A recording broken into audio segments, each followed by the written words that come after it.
Construits en 1927 et classés en 97, les bâtiments de l'entreprise Beer permettaient l'entreposage de la liqueur apéritive sur 10 000 m².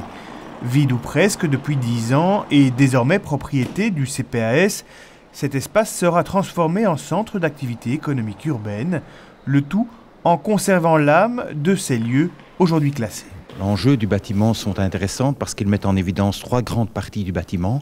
D'abord des chais énormes qui permettaient de recevoir tous les cuves de vin et des grandes halles qui étaient des halles ferroviaires où le train rentrait dans le bâtiment, des halles de mise en bouteille qui vont donner de la particularité aux entreprises qui vont venir s'y installer et surtout des enjeux d'une architecture complémentaire, contemporaine et qui va donc valoriser le patrimoine industriel du site. On va aussi avoir pour ambition de créer de l'emploi. C'est la meilleure manière de lutter contre la misère sociale et contre le fait que les gens soient à charge du CPS. Justement, il faut qu'ils sortent de cette charge du CPS, vivent au travers d'un vrai emploi.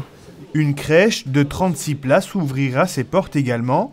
Pour rappel, un nouveau quartier verra le jour d'ici peu sur le site voisin, Tour et Taxi.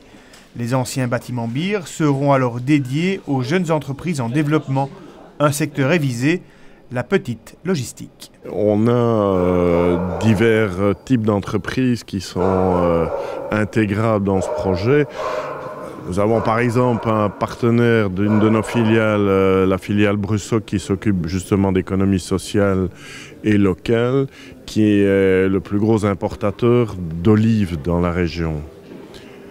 Il doit à un moment donné redistribuer ses olives chez les commerçants. Voilà le type d'entreprise qui serait tout à fait intégrable dans ce projet-ci. Près de 25 millions d'euros en provenance de la région, de l'Europe, du fédéral et de la ville de Bruxelles doivent permettre de transformer ce vaisseau vide en phare économique pour ce quartier.